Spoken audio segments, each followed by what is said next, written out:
Hello everyone. So in this video we are going to deal with the recombinant DNA technology, that is the process. We already discussed about the principle in our last lecture. In this video we are going to deal about the process. So the process include first is the isolation of the genetic material, then the second is the cutting of DNA. We already know that it will be done by the restriction enzyme. Third will be the amplification, which will be done by PCR technique. Then there is a induction, or we can say insertion of the rDNA, which is the recombinant DNA, into the host. And the fifth will be obtaining a foreign DNA, and then last will be the downstreaming process. In this video we are going to deal the fourth step, and fifth and sixth we'll deal in the next lecture. First is the isolation of the DNA. So isolation of the DNA is probably going to take, that means जो plasmid है उसका removal होना या फिर genetic genome का removal होना cell से, उसी को हम आइसोलेशन बोलते हैं. और जब ये आइसोलेशन होता है, जब वो सेपरेट हो गया है, तो वो आपका स्पूलिंग की टेक्निक से बाहर को आएगा. ठीक है. देन द नेक्स्ट इज उसका बाद इसमें पॉइंट है कि जो भी डीएनए अपटेन्ड हुआ है वो आपका बैक्टीरियल डीएनए भी हो सकता है, वो आपका प्लांट सेल का डीएनए भी हो सकता है, वो आपका एनिमल सेल का भी डीएनए हो सकता है. वो एंजाइम से ट्रीट करा जाएगा. अगर आपका बैक्टीरिया है तो लाइसोजाइम्स, प्लांट है तो ऑलरेडी नो सेल्यूलेज, और अगर फंगा है that will be the chitinase. ठीक है.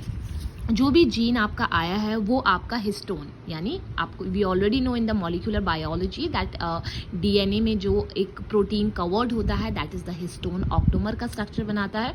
तो इसमें आपका क्या बोलते हैं, आरएनए भी है और आपका प्रोटीन भी है.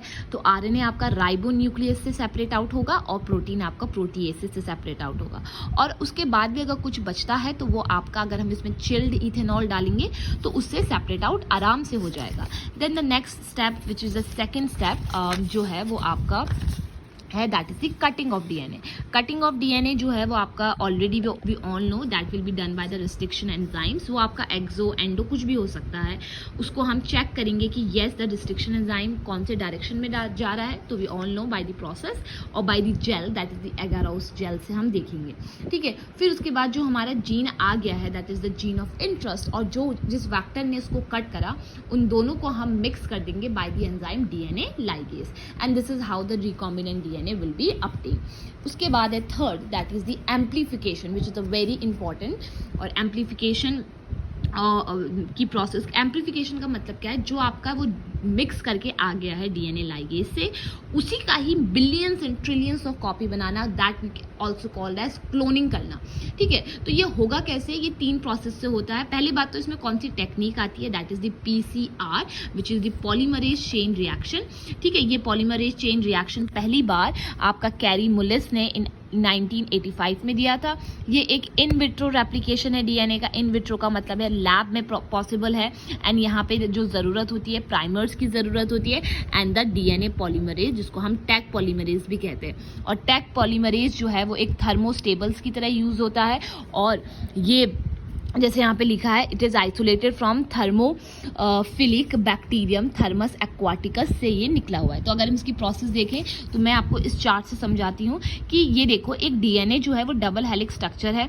इसको पहले हम कट करेंगे, सेपरेट आउट करेंगे. अब वी ऑलरेडी नो ये सेपरेट आउट कैसे होगा, बाय दी रिस्ट्रिक्शन एंजाइम से सेपरेट आउट होगा. और जब ये सेपरेट आउट हो गया तो ये सिंगल स्टैंड बन गया.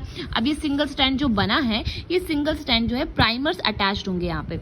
तो ये प्राइमर्स फॉरवर्ड भी हो सकता है, बैकवर्ड डायरेक्शन में भी हो सकता है.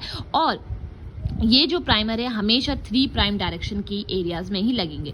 उसके बाद इलोंगेशन करना है, और इस प्रोसेस को बोलते हैं एनीलिंग, जहाँ पे प्राइमर्स अटैच्ड होंगे.